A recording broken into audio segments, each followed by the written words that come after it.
She was only 8. But what she whispered would unravel a secret so dangerous it could destroy everything a billionaire heiress had built, starting with her engagement. He was a quiet, single dad, just trying to raise his newly adopted daughter in peace. But when she leaned in and said, "There's a camera in your office," everything changed. What followed wasn't just about uncovering betrayal.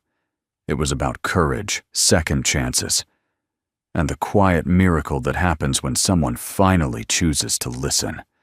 If you believe in stories that heal, that stir something deep in your soul, then this one's for you.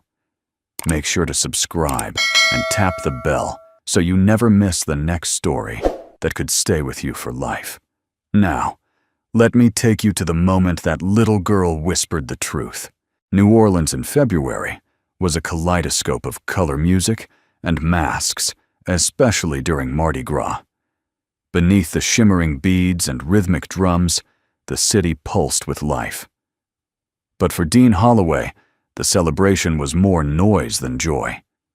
He stood off to the side of Jackson Square, volunteer badge pinned crookedly on his jacket, a garbage grabber in one hand, and a weary expression on his face. His flannel shirt damp with sweat, and mist clung to his back, and he could feel the weight of the past years bearing down like the gray clouds above.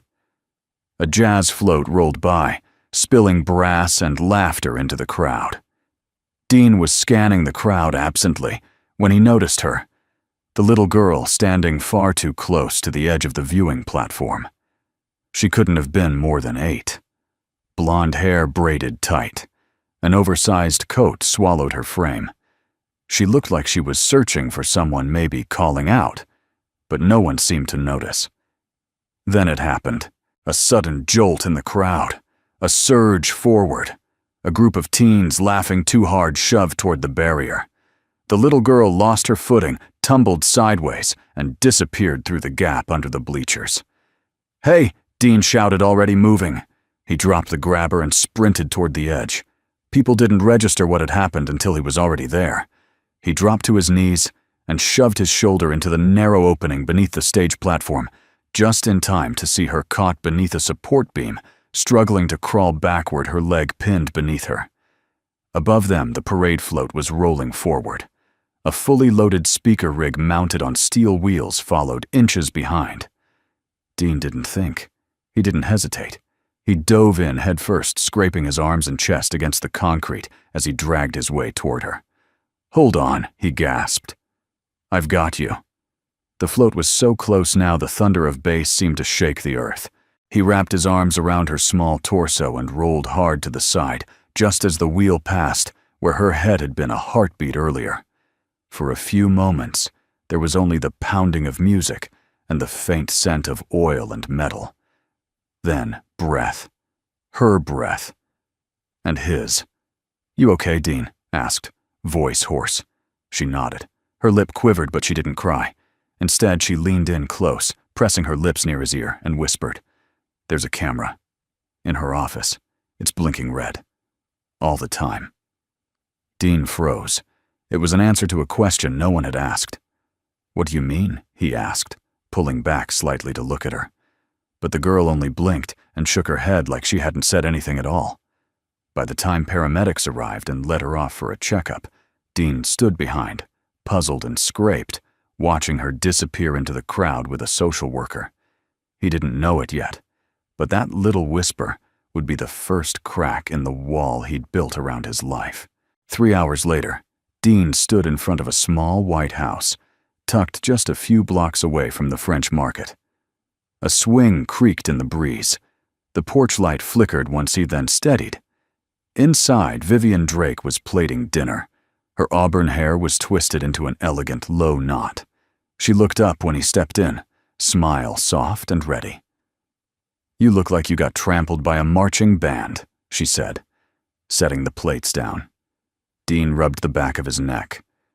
"You're not far off." Vivian walked over, ran a thumb gently across the scrape on his cheek. "Volunteering is supposed to keep you safe, not send you home looking like a linebacker." There was a kid. She fell under a float. Vivian blinked. Oh my God.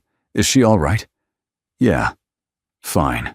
Just strange thing.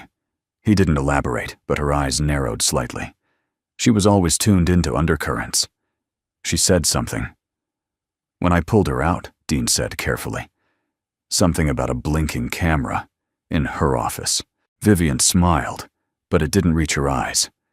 Kids say wild things. You know how they are.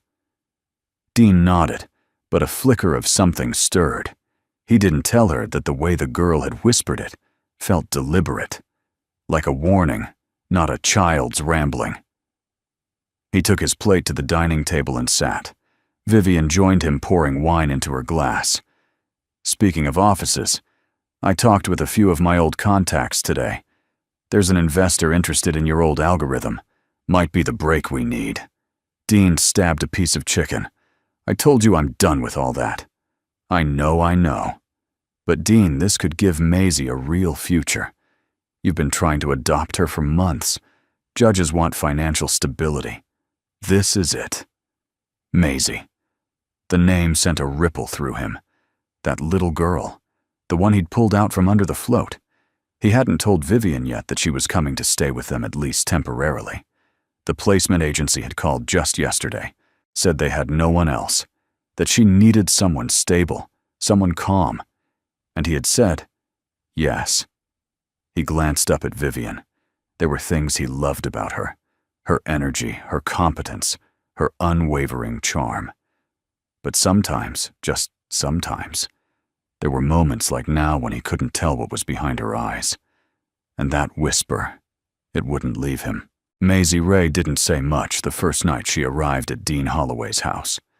The rain had started to fall in a light, steady rhythm as the caseworker, a tired woman in her late 40s, named Ms. Delaney, walked the little girl up the front steps.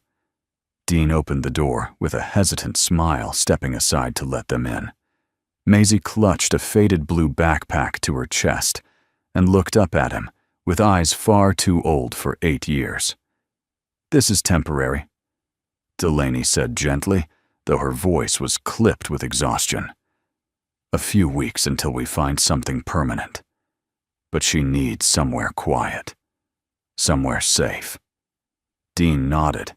He didn't say he wasn't sure he was ready. He didn't say that quiet and safe felt like words from someone who didn't really believe they existed. Maisie stepped past him into the living room, eyes scanning everything. Bookshelf, fireplace, a dusty piano in the corner, the table with mismatched chairs. She didn't ask questions. She didn't complain. She just stood there like a guest, unsure if she was allowed to breathe. You can leave your backpack there, Dean offered, gesturing to the couch. She didn't move. I'll check in tomorrow, Ms. Delaney said, already halfway back to her car. Thank you, Mr. Holloway. Dean turned back toward Maisie, who was now staring at the piano like it held some kind of secret. He cleared his throat. You play, she shook her head. Me neither. He chuckled softly, trying to break the silence. It was my wife's. She taught kids. The music kind, not the math kind. Maisie tilted her head slightly, as if to acknowledge the information, but didn't speak. Dean led her to the guest room, modest, cleaned the bed, made with flannel sheets and a worn quilt. She sat on the edge but didn't take off her shoes. He crouched down beside her. You can stay here as long as you need, okay? It's not fancy. The walls creak when the heater kicks in, and the bathroom sink takes a minute to warm up, but no one's going to bother you here. She stared at him for a moment, and then, in a voice barely audible, asked, Do you lock your office? Dean blinked. Not usually. Why? She shrugged. Just wondering. He should have brushed it off, should have smiled and said something light. But instead, something inside him stirred. That whisper at the parade, the red light, the way Vivian had smiled too quickly when he mentioned it. Maisie lay back on the bed without another word. Dean quietly closed the door behind him. Later that night, after Vivian had gone home, and the house settled into stillness, Dean sat at the kitchen table, nursing a lukewarm cup of coffee. The storm had passed, but the unease hadn't. He opened his laptop, something he hadn't done in weeks, and pulled up the router admin panel. The screen flickered to life. Devices connected his phone, his laptop, the smart TV, and one device he didn't recognize. Kitchen speaker. It was labeled like that, except he didn't own a smart speaker. He frowned, clicked deeper. The MAC address was unfamiliar, but it had been online regularly, always during times when he wasn't home. Or when he was sleeping. Dean's stomach tightened. He rose from his chair and walked slowly to the living room, scanning every shelf and corner. The chimes of the old grandfather clock ticked steadily behind him. Everything looked normal except the potted orchid on the side table. It wasn't his. Vivian had brought it, he remembered, as a housewarming gift a few months back. He bent over, brushing his fingers through the soil until he felt it. Cold, metallic. He pulled out a coin-sized device, tiny LED, blinking faintly red. For a moment, the house seemed to hold its breath. He turned the device in his palm. Jaw tightening. He should have been angry, should have yelled, called someone. Instead, he felt hollow. Cold. Maisie had been right. Again. The next morning, Maisie was already sitting at the kitchen table when Dean came downstairs. Her feet didn't reach the floor, but she sat with perfect posture, hands folded, as if preparing for something official. Dean set the device down in front of her. She didn't flinch. "I thought you might want to know," he said softly. Maisie looked at it, then at him. "Did you tell her yet?" "Will you?" Dean pulled out a chair and sat across from her. "Why did you tell me at the parade?" She shrugged. "No one believes kids when they talk. But sometimes, if you whisper, they listen harder." Dean let that sit in the air between them. Her eyes weren't accusatory, just observant. Patient, even. "I should have listened sooner," he said. "I didn't want it to be true. Vivian, she's been helping me with something important. Something that could change a lot for me and for you, too. But that doesn't make it right." Maisie looked down at her hands. "Sometimes people are good at pretending." He nodded. "Yeah, they are." Silence again, but this time it didn't feel as heavy. "You hungry?" he asked. She nodded. He stood, rummaged through the fridge. "I make terrible pancakes, decent eggs, and world-class toast." Maisie tilted her head. "What makes toast world-class?" Dean grinned. A generous application of butter and the correct level of regret. A pause. Then a small sound barely there. Maisie had laughed. Just once. But it was real. Dean turned back to the counter, and something in his chest loosened. Maybe just a little. Maybe just enough. Dean Holloway never thought he'd be taking technology advice from an 8-year-old. But that evening, after Maisie had curled up on the living room rug with a library book, too advanced for most middle schoolers, Dean sat at his workbench in the garage laptop. Open router logs splayed out on screen, and he was trying to see the world through her eyes. The device he'd found in the orchid pot was real. Tangible. There was no arguing with that. What he didn't know, what he couldn't quite bring himself to believe, was the implication that Vivian, the woman he'd let into his life after so much loss, had put it there. He wanted another explanation. Something benign. Something technical. A test. A glitch. A mistake. But he'd spent too many years writing security code not to recognize a planted bug when he saw one. He'd taught others how to spot them. Now he was the fool who hadn't. He leaned back and exhaled.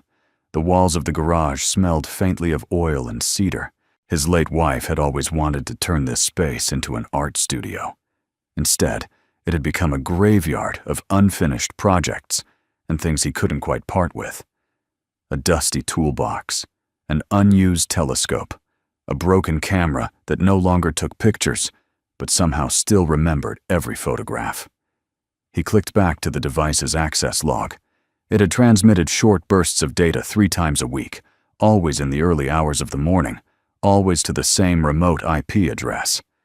The server was masked and encrypted behind layers of fake names and phantom companies, but Dean had taught himself how to peel back those masks years ago. 30 minutes later, he had a name. Onyx Veil Solutions. The name meant nothing at first. Then it clicked. It was the consultancy firm Vivian said she used to work for. She'd mentioned it once over dinner, almost in passing. At the time, he hadn't thought twice about it. But now he saw shadows, where once there'd been light. The next day, Dean sat in his truck outside Vivian's townhouse. The engine was off keys dangling from his fingers. He could see her silhouette through the curtain, moving gracefully through the kitchen, pouring coffee into the blue mug he had bought her in Charleston. He had brought the bug with him.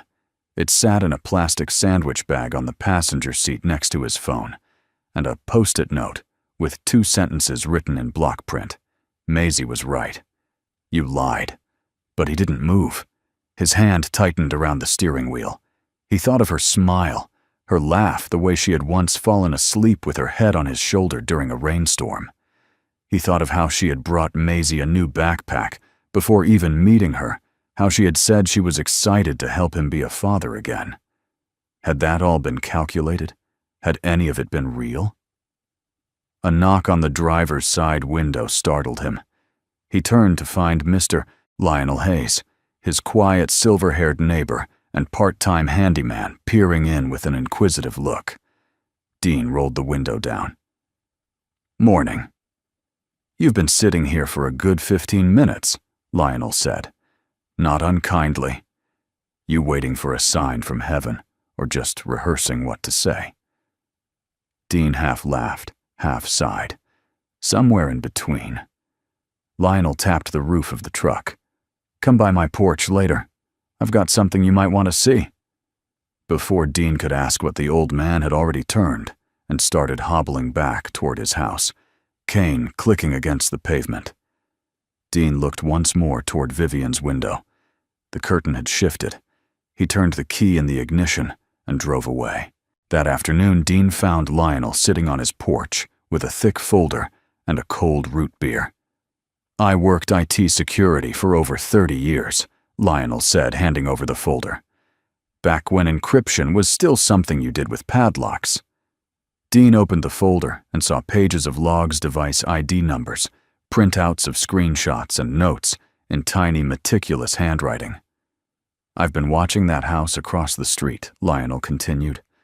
Something didn't smell right. She had someone come by once a week. Same car, same guy. Never stayed more than 10 minutes. Didn't wear a uniform. Always left with a briefcase. "Why didn't you say anything?" Dean asked. "You didn't look ready to believe it," Lionel said simply. "But the girl, that one's sharp. She's not scared of the truth. And now it seems neither are you." Dean sat down heavily on the porch swing. "I wanted to build something again," he murmured. "Not code. Something human. Something that lasts." "You still can," Lionel said. "But not with someone building firewalls between you and the truth." That night, Dean and Maisie sat at the kitchen table, 2 bowls of tomato soup between them. She looked up from her spoon and said quietly, "I checked the IP address again." Dean raised an eyebrow. "You did, huh?" She nodded. "It pinged another device in your bedroom. The lamp." Dean exhaled through his nose. "You ever consider going into federal cybersecurity?" Maisie smiled faintly. "Maybe." He set his spoon down. "Maisie, I'm sorry I didn't believe you. I should have listened better. Trusted you sooner." Her face softened, and for the first time, she looked more like a child than a small soldier. "It's okay," she said. "Sometimes grown-ups just need more time." Dean reached across the table and gently tapped her knuckles. "I'm not going to let her hurt either of us," he said. "Not again." Maisie nodded, her eyes steady. "I know." And just like that, something unspoken settled between them, trust fragile but real, finally beginning to grow. The next morning brought an unusual stillness to the house on Burgundy Street, a kind of hushed anticipation that hung in the air like the silence before a courtroom verdict. Dean Holloway stood in his bedroom, holding the lamp in both hands. Maisie had been right again. Hidden beneath the base taped behind the felt pad was another small black device, identical to the one from the orchid pot. Its red light blinked once every 10 seconds. He should have felt rage, but all he felt was tired. He sat on the edge of the bed, letting the lamp rest beside him. Across the hall, he could hear Maisie humming softly, piecing together a puzzle she'd found in the closet. It was missing 3 edge pieces, but she didn't complain. She just adjusted to what she had. Dean rubbed his face. He hadn't slept well. Not because of the bugs, though those were bad enough, but because of the moment that had passed between them at the kitchen table the night before. When she said, "Sometimes grown-ups just need more time," she wasn't being clever. She was being gracious. He didn't deserve it. That afternoon, Dean stopped by Mr. Lionel Hayes's porch again. The old man had a kettle of sweet tea steeping beside him, and a yellow notepad in his lap, half filled with looping scrawl and diagrams. 3 devices now, Lionel asked without looking up. Dean nodded. 1 in the orchid, 1 in my bedroom lamp, and I just found another in the vent above my office desk. Lionel let out a low whistle. She wasn't just watching, she was archiving. That's layered surveillance. Someone's got a long game. Dean leaned on the porch railing. Do you think she planted them herself? Maybe. Maybe she had help. Depends how clean the install was. But either way, she knew. He paused, then added, "You don't plant devices like that unless you're expecting something big, something worth recording." Dean looked out across the street toward Vivian's townhouse. The shutters were closed, the front door, as always, perfectly painted. But behind that facade, something had been waiting. I think it has to do with the algorithm, Dean said. Lionel's eyes flicked up. You mean the one she said investors wanted? Dean nodded. It was something I'd been refining years ago, an authentication matrix that adapts with use. It's fast, quiet, nearly invisible, perfect for secure communication, and nearly perfect for stealing. Lionel muttered. Dean exhaled. She offered to help resurrect the pitch, said she'd connect me with her old contacts. But what if this was about gaining access the whole time? Lionel folded his arms. She knew you wouldn't trust her if she asked outright. So she earned your heart first. Dean flinched. The truth landed sharper than expected. That night after dinner, Dean found Maisie in the hallway, kneeling beside the utility closet. You okay? He asked. She turned to him, face serious. The lock's broken. It's never locked, he said. Why, Maisie tapped the frame with her knuckle. Vivian went in here once. After you were asleep, I pretended I didn't see. But she had a screwdriver in her hand. Dean's stomach tightened. He opened the door slowly. Inside, among the usual coils of extension cords and old smoke detectors, was the main cable hub for the house's internet system. And tucked into the bottom corner, almost hidden behind a false backing, was a relay booster about the size of a deck of cards. He held it in his hand for a long time. Maisie watched him, but said nothing. Then slowly, Dean knelt down to her level. Maisie. I think I owe you more than an apology. She tilted her head slightly. Waiting. I think you've been protecting me from the beginning, and I didn't want to see it. I didn't want to believe that someone I trusted could hurt us. Maisie's expression didn't change, but her eyes shimmered. I wasn't protecting you, she whispered. I just didn't want you to be alone again. Dean's throat tightened. For a moment, the hallway felt like a cathedral, holding a kind of sacred silence. He nodded, unable to speak. Maisie leaned forward and wrapped her arms around his neck. It was the first time she'd initiated a hug. and it undid him completely. Later that night, Dean placed all 4 discovered devices on the dining room table in a straight line. 4 blinking red eyes, now powerless and silent. He took out a clean sheet of paper and began to write. Not code, not algorithms, but a plan. If Vivian had gone this far to spy, she wasn't working alone. Someone else was behind this. Someone who wanted the algorithm bad enough to orchestrate an emotional con job over months. But she had made one mistake. She underestimated the girl who noticed everything, and the man who finally started listening. Dean Holloway stared at the blinking red devices lined up on his dining table, their tiny lights pulsing like warnings in the dark. In the quiet hum of the house, they reminded him of something he used to teach new hires when he worked in cybersecurity. The most dangerous breach doesn't announce itself. It whispers. It waits. It smiles. Vivian had smiled. Often. He pushed away from the table and stood the creaking floorboard beneath his heel, grounding him back in the present. Maisie was upstairs asleep, or at least trying to be. She hadn't said much after their hug in the hallway, but she didn't need to. The truth had already shifted between them. She was no longer just a child in his care. She was his mirror, his reminder, his redemption. Dean walked to his office. He hadn't stepped into that room in weeks. The door groaned as it opened the same way it always had, only now he heard it differently, like a question finally demanding an answer. He turned on the lamp, sat down at his desk, and powered up the workstation. The algorithm Helix 3 was still there, tucked away in a folder labeled Archive under layers of encryption only he could unlock. It had taken him years to design. It wasn't flashy or marketable like what the venture capitalists liked, but it was secure, elegant, nearly unbreakable. Vivian had once said it was too good to stay buried. Now he wondered if she had ever admired it at all, or if it had simply been a target. Dean opened the most recent project file and began running diagnostics. Everything looked untouched, untampered. But the fact that Vivian had planted recording devices around the house, especially near his workstation, meant someone had likely been watching his keystrokes, monitoring his process. Piecing it together in silence, he felt cold, violated, and stupid. He closed the program and stared at the screensaver spinning lazily across the monitor.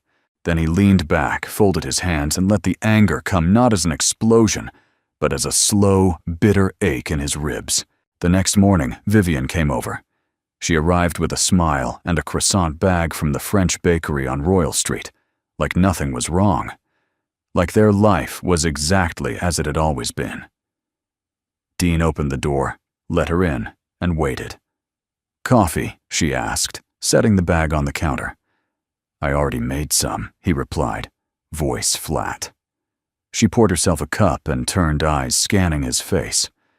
"You okay?" Dean hesitated. Then, "You ever lie to someone because you thought they couldn't handle the truth?" Vivian smiled lightly. "Is this about Maisie again?" Dean studied her for a moment. "Maybe." She took a sip. "I told you, Dean. I know she's been through a lot, but you can't let every whisper get to you. Children want attention. They make up things to feel seen." His jaw tightened. He wanted to say. It wanted to lay out every device, every log file, every moment of her betrayal. But something in him held back. Instead, he asked, "Tell me again about your old job." Vivian blinked. "What you said you used to work with Onyx Veil Solutions. Consulting." "What kind of consulting?" She smiled. "Mostly financial restructuring." "Why and nothing technical?" "No, that was your world, not mine." Dean nodded slowly. "Funny, because one of the devices I found is broadcasting to an encrypted server owned by Onyx Veil." The room froze. Vivian's face didn't change, not exactly, but something behind her eyes flickered. A beat of silence passed. Then she set her cup down with precision. "What exactly are you accusing me of?" "I'm not accusing," Dean said quietly. "I'm telling you what I found. Devices, transmissions, patterns that lead back to you. She stepped forward, her voice now tight. You think I planted bugs in your home that I'm spying on you? I think someone wanted access to. Helix, Dean said. And I think they used someone I trusted to get it. Vivian's expression broke just for a second, a tremble in her bottom lip. Then she straightened. You think this is easy for me? You think I wanted this, she snapped. You were a ghost when I met you, a man building walls out of grief. I came in. I helped you live again. I opened doors. You had locked shut for years. You opened more than that, Dean replied evenly. Vivian's shoulders dropped. For the first time she looked tired, human, worn. Dean, I swear to you, I didn't know they were going to use you like this. It wasn't supposed to go this far. So she had known. Dean took a breath. What were you supposed to do, Vivian? She looked at him, eyes brimming. Just get close. Just help bring you back into the light. They said you'd never willingly revisit the algorithm, that it died with your wife. But if you started rebuilding it, if you felt purpose again, you might finally see the value. And you did. Dean stepped back, stunned. So everything, the dinner nights, the long walks, the way you looked at me, was that all part of it? She cried. Not at first. Not later. Maisie warned me. Vivian closed her eyes. She's smart. Smarter than any of us gave her credit for. Dean folded his arms. You need to go now. Vivian didn't argue. She picked up her bag, hesitated at the door, and then turned back. I didn't plan on loving you, she said. But I did. And I still do. Then she was gone. That night, Dean sat beside Maisie on the porch steps, a blanket wrapped around their shoulders. The stars above New Orleans were dim against the city lights, but still there. Quiet, constant, stubborn in their own small way. Maisie rested her head on his arm. Is she coming back? Dean shook his head. I don't think so. Maisie was quiet for a long moment. Then she whispered, Are you okay? Dean thought about it, thought about trust and betrayal and the cost of hope. Then he looked down at her, this little girl who had whispered truth into the ear of a man who didn't want to hear it. I am now, he said. For the first time in weeks, the house felt still. Not tense, not uncertain, just still. Dean Holloway stood at the kitchen window watching the sun climb over the rooftops. New Orleans was waking slowly, the sleepy rhythm of a Sunday morning humming in the distance. Church bells, faint the occasional bark of a dog, the soft clink of dishes from the neighbor's porch. He held a mug of black coffee in both hands. Maisie was upstairs, still asleep. Her door cracked open just slightly. It was a small thing, such a small thing. But Dean noticed it. She was starting to trust the house again. Maybe even him. He walked into the office and stood in the doorway staring at the desk. The lamp. The empty orchid pot. The wires he had finally cut. No blinking lights now. No bugs. Just silence. And wood and memory. The echo of her voice still lingered. It wasn't supposed to go this far. He hadn't touched Helix since Vivian left. The algorithm, his life's work, remained zipped, encrypted, untouched. For days now, he had wondered whether to delete it completely. Bury it where it could never hurt anyone again. But that morning, something shifted. He sat down, powered up the system, and began typing. Not because he wanted revenge, not because he needed to win, but because he refused to let fear of betrayal, of mistakes, of starting over, dictate what came next. By noon, Maisie was downstairs, curled into the worn armchair with her ever-present notebook. She was sketching circuits. Again. Dean raised an eyebrow. Another design. She nodded without looking up. Hypothetical network separation for secure home use. Low grade but unbreachable, unless the attacker has physical access. Dean blinked. "You're 8. She finally looked up. "And you're late." "Late for what?" "For letting me help." He laughed, actually laughed at that. "You think I need your help? I think you needed it a long time ago." Dean walked over, crouched beside her. "I'm thinking about going public with Helix. Not selling it. Not licensing it. Just open source." Maisie tilted her head. "Why?" "Because if they already tried to steal it, they'll keep trying. But if I give it away freely, it becomes worthless to them and valuable to everyone else." She considered that. "It's a good idea." Dean smirked. "That sounds like approval." Maisie smiled faintly. "It's better than letting it rot. Or hiding." There was no bitterness in her voice, just observation, as if she saw not just what was, but what could be. Dean tapped the edge of her notebook. "I want you to help me code the interface." Maisie blinked, surprised. "Me?" "You," he said. "I've seen the way you think. And besides, who better to help build something secure than someone who actually pays attention?" She beamed. That afternoon, Mr. Lionel Hayes arrived with a bag of old tech parts and a box labeled retired, but not expired. "Thought you two might need a little reinforcement," he said, stepping into the office with a knowing grin. Maisie opened the box like it was Christmas morning. Inside, a set of unused microprocessors, a disassembled security cam, and a stack of ancient floppy disks wrapped in a rubber band. "I'm not saying they're still useful." Lionel shrugged, "but I figured you could teach her a little history." Dean smiled. "You're becoming suspiciously indispensable, Lionel. Only suspicious to people with secrets." They worked together for hours, Dean and Maisie at the desk, Lionel reading schematics aloud like bedtime stories. The office no longer felt haunted.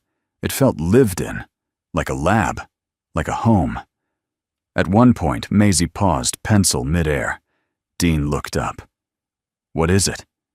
She hesitated. "Then I think I want to stay." Dean's heart kicked. Maisie's eyes were wide, but steady. "Not just for a little while. I mean, really stay." Dean swallowed hard. He hadn't brought it up again since the incident with Vivian. There had been paperwork in motion discussions with Ms. Delaney, but he hadn't dared hope too loudly. "You sure about that?" he asked softly. Maisie nodded. "You're not perfect," she said. "But you listen now. And you let me be me." Dean chuckled, voice rough. "High praise." She leaned over and squeezed his hand. He didn't know how long he sat there staring at their joined fingers. But in that quiet, he heard something he hadn't felt in years. Belonging. That evening, just as they were finishing dinner, the doorbell rang. Dean tensed. Maisie looked up from her plate. He walked to the front door and opened it. Vivian stood on the porch, dressed in dark jeans and a coat hair pulled back. No smile, no performance, just her quiet, composed, and holding a small envelope in her hand. "I'm not here to fix anything," she said before he could speak. "And I'm not here to ask for forgiveness. I just wanted to give you this." She handed him the envelope. "It's everything I could get. Internal memos, server logs, copies of communication between Onyx Vale and their investors, including the names of the people who ordered the surveillance." Dean stared at her. "Why are you doing this?" "Because you didn't deserve what happened," she said. And because she didn't either. Her eyes flicked toward the window. Maisie had come into view, standing at the end of the hallway watching. "I don't expect anything," Vivian said. "Just, maybe someday you'll believe I meant some of it." Dean nodded once. "I already do. That's what makes it harder." Vivian stepped back. "Goodbye, Dean." She turned and walked into the night. He stood there long after the porch light blinked on the envelope, growing warm in his hands.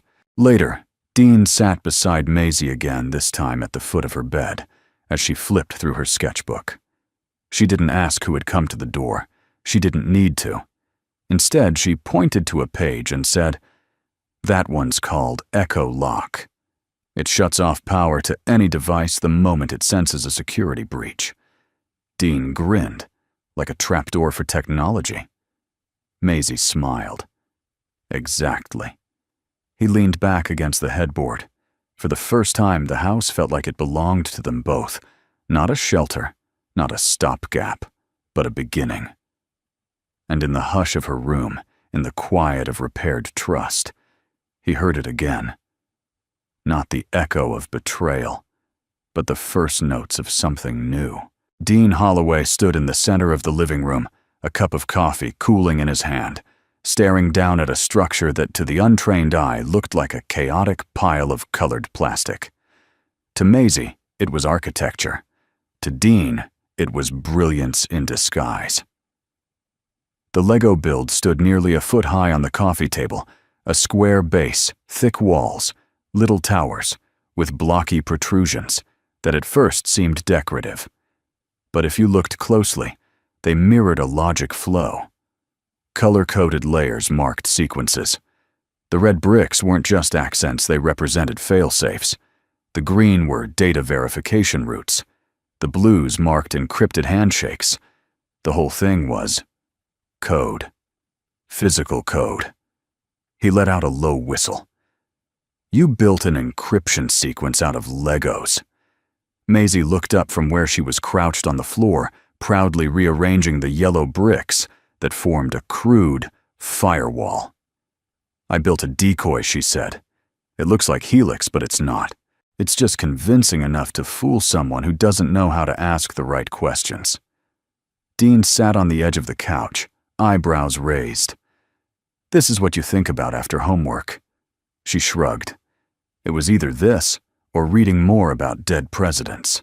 He smiled, but it faded quickly. We might actually need this. Maisie blinked. You're going to bait them. Dean hesitated, then nodded. I'm not going to wait for them to come back into our lives in the shadows. I want to control the conversation. The way forward. Maisie tilted her head. But if they know it's fake, they won't, he said. Because you made it. And they still underestimate you. That evening, Dean began rebuilding his presentation deck. Not the algorithm itself, but a front, a performance. A way to draw out the people behind Onyx Veil without giving them access to anything real. Vivian's documents had named names. One of them was a former investor Dean vaguely remembered from a failed pitch years ago, a man named Grant DeWitt, known in private circles as a corporate opportunist, with few morals and even fewer scruples. DeWitt had likely sent Vivian to play the long game. And now, Dean was going to turn the board. 2 days later, in a private tech conference at a boutique hotel just outside Baton Rouge, Dean Holloway took the stage. The room wasn't large, 30 seats, mostly filled with venture capitalists and private security consultants. Dean scanned the faces and saw him Grant DeWitt. Well-groomed, slightly smug, seated in the center of the second row. Perfect. Dean took a breath and clicked to the first slide. Good afternoon. Today I want to introduce you to something I call Helix 3.0. A murmur of interest rolled through the room. He gestured to the screen where the digital rendering of Maisie's Lego design spun slowly in 3D animation. This framework is self-correcting, scalable, and designed to blend into any secure system with virtually no operational drag. What you're seeing is a live model of the architecture. DeWitt leaned forward slightly. Dean went on speaking in confident but measured tones, using just enough jargon to sound proprietary, without actually giving anything away. As I'm sure some of you are aware, he continued, there's been interest in this model from certain unnamed parties. And in light of recent data misappropriation attempts, I've decided to offer this project to the open source community. A ripple of surprise moved through the crowd. DeWitt's expression stiffened. Dean smiled calmly. What that means, gentlemen and ladies, is that no one owns Helix 3.0. Not me. Not a board, not a private buyer. It's now free to the world. The real version, that is. He let that sit for a moment. But today, you're not here for the real version. You're here for the decoy, the one you tried to steal. Gasps. Silence. Dean clicked to the next slide. On the screen appeared the exact structure Maisie had built. But now each layer was labeled false authentication, fake logic. Gates mimicked timing sequences. Every section had been constructed to appear real until examined up close. I hope the people who tried to lift this from my home are watching, Dean said, because they wasted a lot of time chasing a toy. Back home, Maisie and Lionel sat on the couch watching the live stream. Lionel chuckled softly. He really said it. Maisie beamed. I told you he would. You built that whole thing, Lionel asked, gesturing to the model on screen. She nodded. It's not perfect, but it's enough. Lionel reached over and gently squeezed her shoulder. You just changed the game, kid. After the conference, Dean stepped off stage to a mix of confusion, admiration, and whispered conversations. He ignored the reporters, the stunned silence, the occasional glances from DeWitt. He walked straight outside into the cool Louisiana dusk and exhaled. Vivian was waiting near the curb. I watched, she said. You were bold. Dean shrugged. Someone had to be. She reached into her coat pocket and handed him a flash drive. Final logs, locations, proof that they paid me how they paid me. My name's in there too. He took it without a word. I'm leaving New Orleans, she added. He nodded. I just hope she forgives me someday. Dean looked at her steady. She already forgave you more than you deserved. Vivian's eyes glistened, but she didn't cry. She turned and walked away without another word. That night, Dean returned home to find Maisie asleep on the couch, Lionel snoring softly in the armchair beside her. The Legos still stood proudly on the table untouched. Dean knelt beside them and stared at the structure. The code, the decoy that saved them. It was in every way a work of genius. But more than that, it was a reminder that trust once shattered could still be repurposed. Rebuilt. Brick by brick. Dean Holloway stood behind the curtain, hands folded tightly in front of him, as the final round of applause faded beneath the golden lights of the small university auditorium. What had started as a quiet, almost defiant presentation at a private conference had caught fire. His video calling out the attempted theft of Helix 3.0, revealing the decoy Maisie built, and declaring the algorithm open source had gone viral in the tech community within 48 hours. But this was something else. Tonight wasn't for investors or reporters or opportunists. Tonight was for students.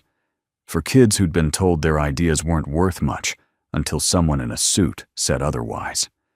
For anyone who'd ever whispered the truth and been told to sit down.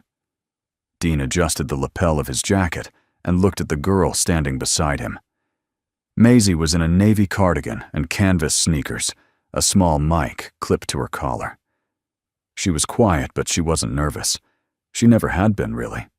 She just calculated. Still, thoughtful. He smiled. You ready? Maisie nodded. Let's bring down the house.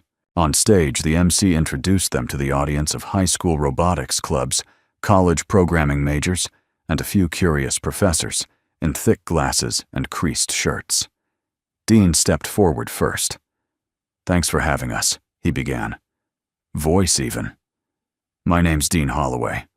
I used to write algorithms for a living. Then I tried to hide from everything that hurt. And somewhere in between, I almost lost the best idea I ever had.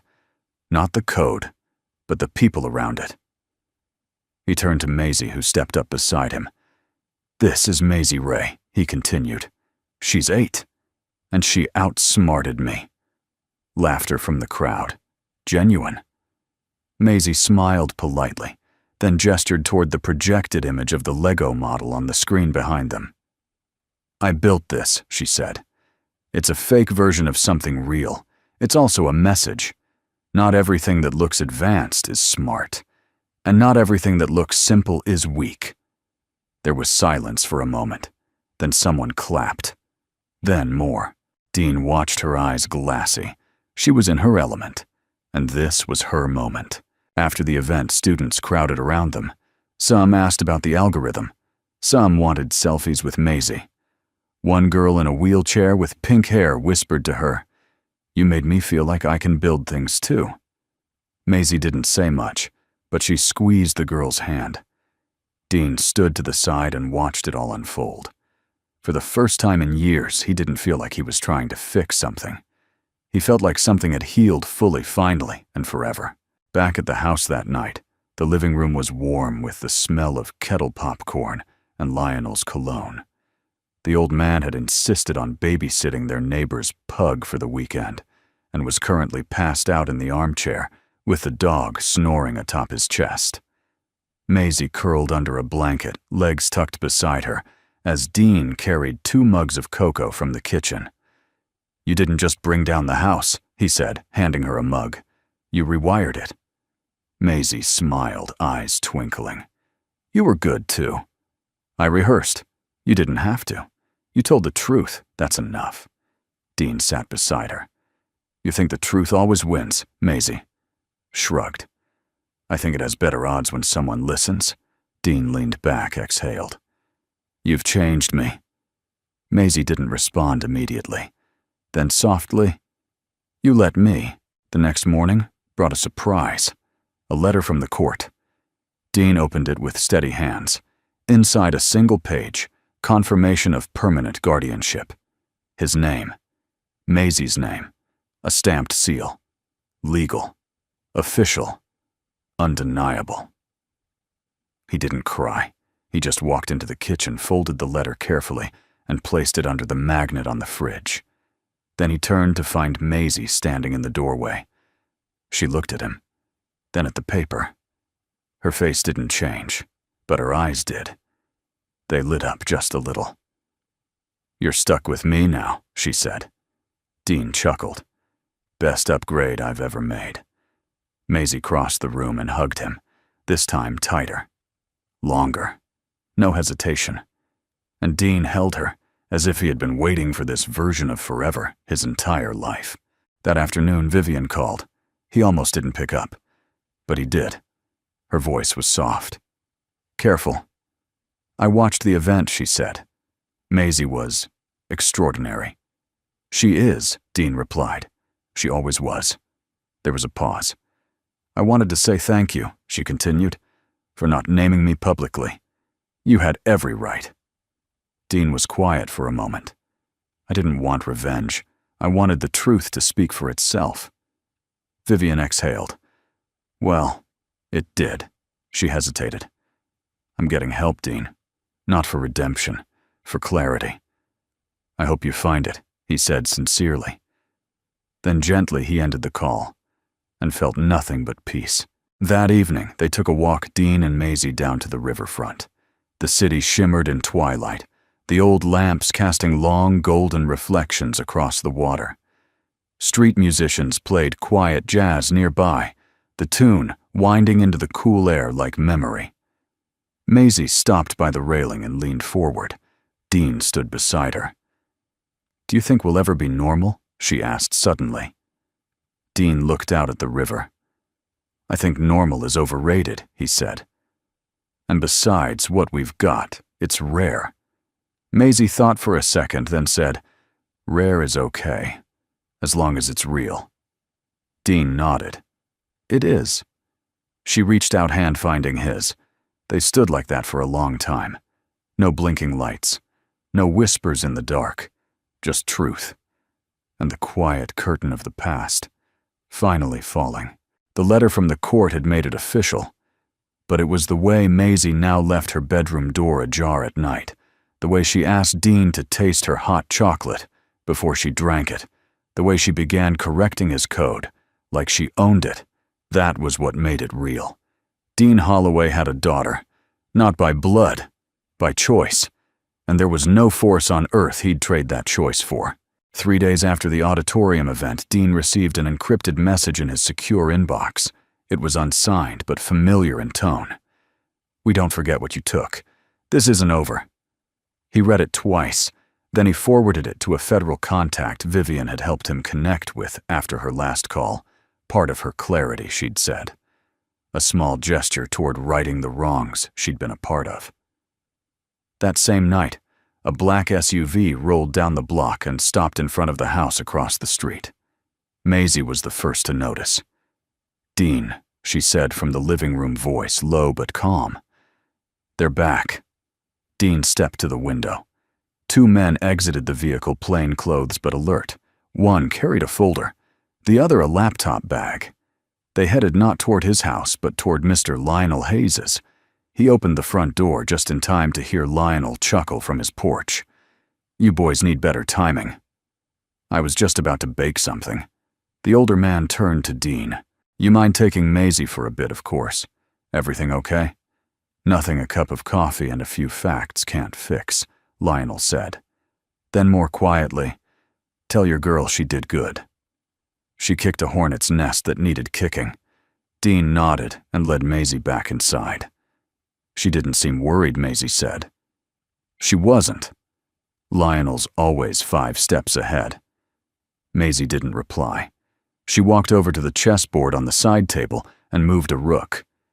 "He taught me that move," she said. "The one that traps the queen before she knows she's in danger." Dean smiled. Smart man. He said the hardest part about winning is knowing when to stop attacking. Dean looked at her, surprised by the weight of her tone. "You thinking about Vivian?" he asked. Maisie nodded slowly.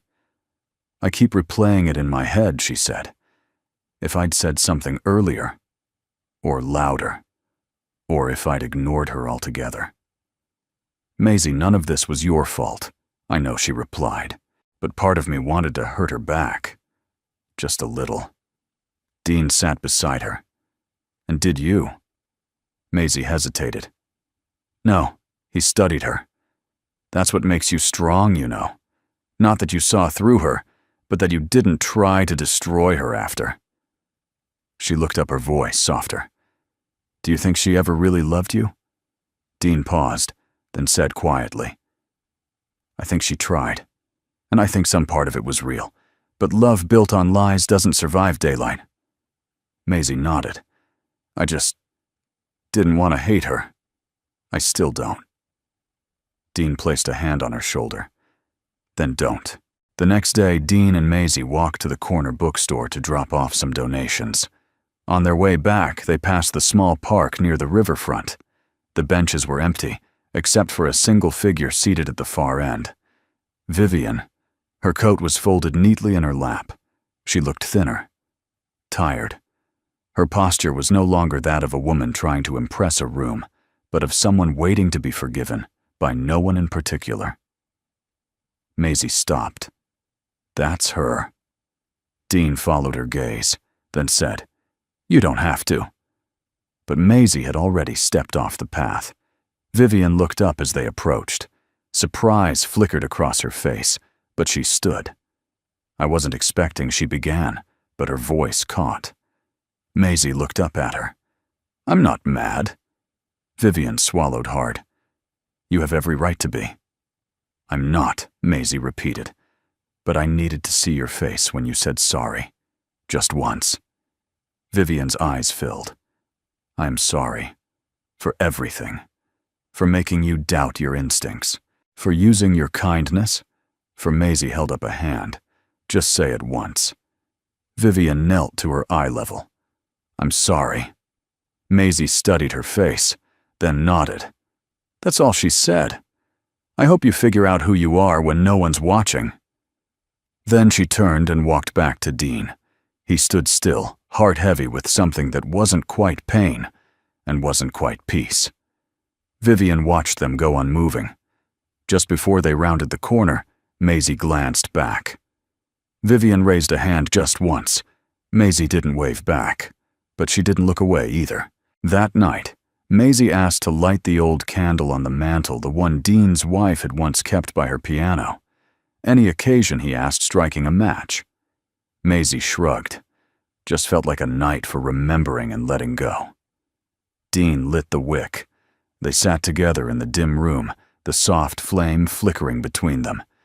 "You know," he said, for someone who used to whisper, "you're surprisingly loud these days." Maisie smiled. "That's your fault." Dean raised his cocoa in a mock toast. "To the loud ones." Maisie clinked her mug against his. "To the ones who listen." Spring settled slowly into New Orleans, like a song softening at the end of its final verse. Azaleas bloomed along the wrought iron fences, and the air carried the scent of magnolia and river mist. The city, always humming, now pulsed with something gentler. And in a modest white house tucked between a shuttered bakery and an aging bookshop, Dean Holloway was rebuilding both his code and himself. Not from scratch, from truth. Maisie sat cross-legged on the floor of his office laptop, open fingers flying across the keys like she was born to do this. Dean sat beside her, chin in hand, watching her eyes scan the lines of code she'd written. "You know," he said, "there was a time when I thought firewalls and authentication layers were the only kind of protection that mattered." Maisie didn't look up. "And now I think it's people." She paused. "People can fail. They can." Dean agreed. "But they can also learn. Choose better." "Stay." Maisie typed something quickly, then turned the screen toward him. "This is the patch I wrote for the Helix interface. It doesn't just block intrusions. It detects patterns of behavior before they become breaches." Dean blinked. "You're predicting intent," Maisie shrugged. "Learning to recognize what feels wrong even when nothing's broken yet." Dean looked at her, truly. Looked, and realized that this girl, his daughter, had taken everything that had happened, the betrayal, the spying, the doubts, and turned it into insight, into something that would help others. "You're not just smart," he said quietly. "You're extraordinary." Maisie smiled. "You're just figuring that out." Later that afternoon, Dean sat on the porch with Mr. Lionel Hayes, a chessboard between them, and 2 glasses of sweet tea, sweating in the Louisiana heat. Lionel moved his night with the smug confidence of a man who'd waited years to spring a trap. "Admit it," he said. "She's outpaced you." Dean chuckled. "I admitted that the day she reprogrammed my printer using a cereal box and sarcasm." Lionel leaned back. "You know, when I met you, you were walking around like your story had ended. Eyes down, heart locked. I remember. But then came that whisper. And you listened." Dean studied the board. "It changed everything." "Most men don't," Lionel said. "They hear the whisper, but they dismiss it. They pretend it's the wind, or memory, or something not worth the trouble." Dean nodded. "I almost did. But you didn't. You chose to hear her, to believe her. That's what makes a father, Dean. Not biology, not paperwork, but choosing to listen even when it costs you everything." Dean looked out across the street where Maisie sat on the curb with 2 neighbor kids, showing them how to use a magnifying lens to burn a design into a scrap of wood. She was laughing, and she looked free. That night, Dean sat at the kitchen table polishing the last few touches on a full public release of Helix. The algorithm had been downloaded thousands of times, already tweaked and tested by developers around the world. But this final version, vetted by Maisie, patched with her predictive sequence, and signed off by Lionel after a slow 3-hour inspection, was different. It was honest, transparent, the work of a man who had nothing left to hide. Maisie walked in already in pajamas, her hair still damp from the bath. "Done?" she asked. Dean turned the laptop toward her. "Final commit." "You want to hit publish?" Maisie nodded and clicked. Just like that, Helix 3.0 was live. No patents, no trademarks, no secrets, just code and kindness. and a little girl's clarity disguised in logic trees. The next morning, a letter arrived in a manila envelope with no return address. Inside a note typed in all caps. "You cost us more than you know, but you won't hear from us again." Below it, taped carefully, was a single Lego brick. Dean stared at it for a long time, then passed it to Maisie. She held it in her palm like it was the last page of a book. "They're not coming back?" she asked. Dean exhaled. "Not if they're smart." Maisie smiled faintly. "Then I guess we won." "No," Dean said. "We survived."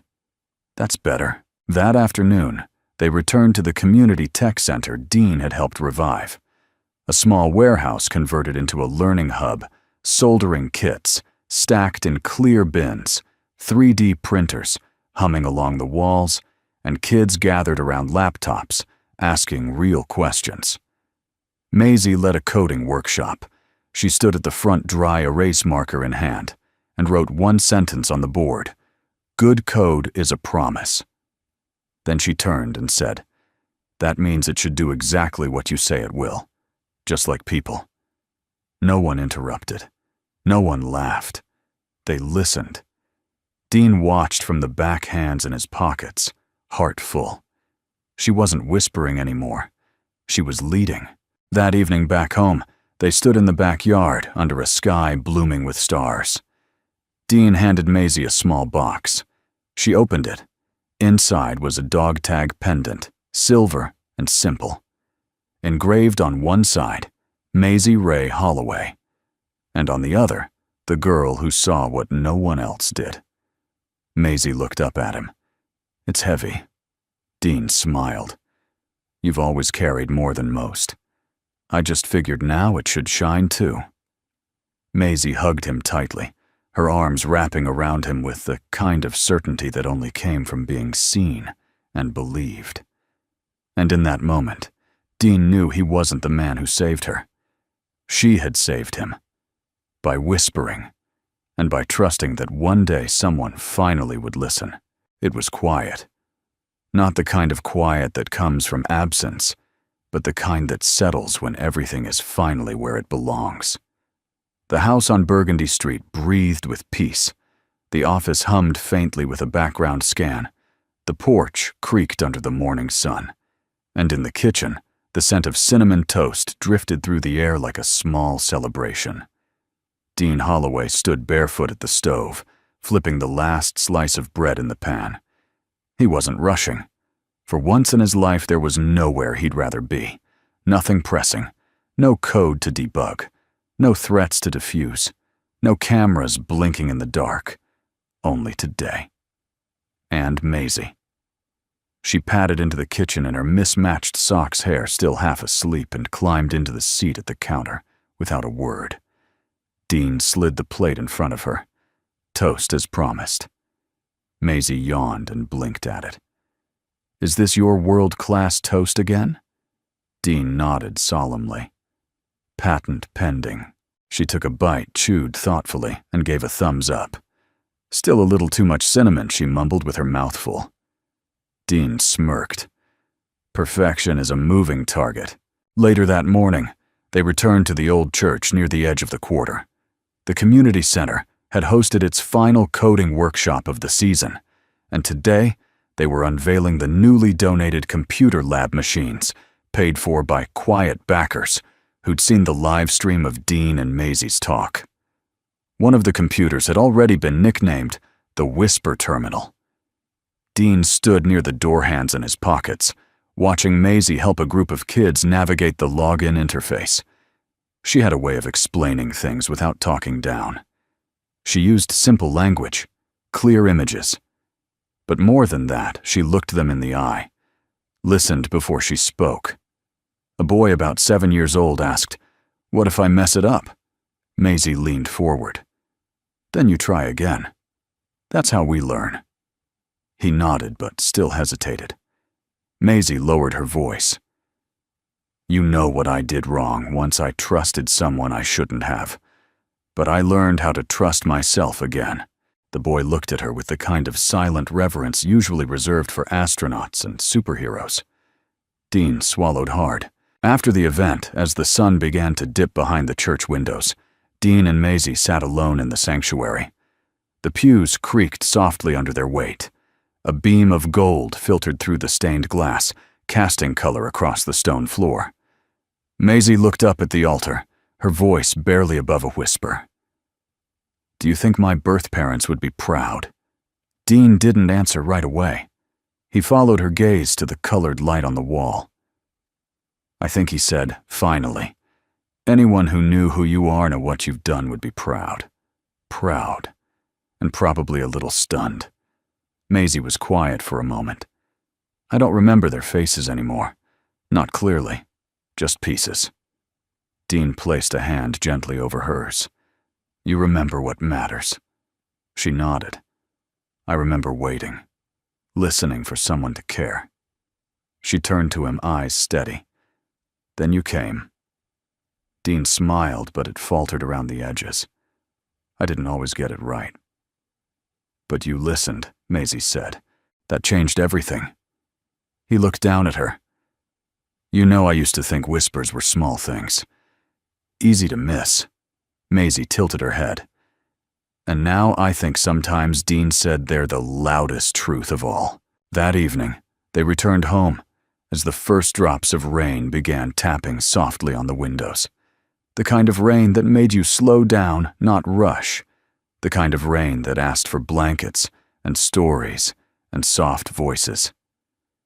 Maisie lit the candle on the mantel without needing to ask. Dean joined her on the couch, a thick quilt tossed over their legs. She leaned her head against his shoulder, warm and familiar, as if she had always belonged there. "I think this might be my favorite day," she said. Dean rested his chin lightly against her hair. What made it different, Maisie was quiet for a beat. "Because I didn't feel like I had to earn anything today. I just was." Dean closed his eyes for a moment, letting the weight of her words settle into his chest. He remembered the first time he'd seen her, small, scared, unsure. The whisper at the parade, the blinking light, the first suspicion, the first bond, the battle that followed, the choosing. And now this. She was no longer the girl who whispered warnings from the edge. She was the girl who had taught him to listen. A week later, on a clear Saturday morning, Dean stood beside the community mural downtown. It had started as a simple wall for kids to paint, freely, just color and chaos. But over time, it had turned into something intentional. A patch of blue circuit lines, a painted fingerprint made of gold, a candle flame, a girl's silhouette standing in front of a pixelated doorway. Maisie stood beside him with a paintbrush, eyes narrowed in concentration. "What do you want to add?" he asked. She dipped the brush into white paint and carefully began to write in the upper corner. "Some whispers aren't meant to be quiet forever." Dean read it, blinked slowly, and let out a breath he didn't know he'd been holding. That he said might be the most important code you've ever written. Maisie smiled and handed him the brush. "Your turn." Dean stared at the wall. Then below her line in the same white paint he added, "And some fathers are made the moment they finally listen." As they walked away from the wall hand in hand, the paint still drying behind them, Dean Holloway didn't feel like a man who had rebuilt his life. He felt like a man who had finally heard it. The whisper. The one that changed everything. If you've stayed with us to the very end, thank you. We hope this story touched something quiet and real in your heart, just like the whisper that changed Dean's life. We'd love to know, where in the world are you watching from today? Drop us a comment below. We read every single one. And if you enjoy stories that speak softly but stay with you long after, please consider subscribing to the channel and turning on notifications. That one small gesture helps us keep sharing the kind of stories that truly matter. From our hearts to yours, thank you for watching. We'll see you in the next story.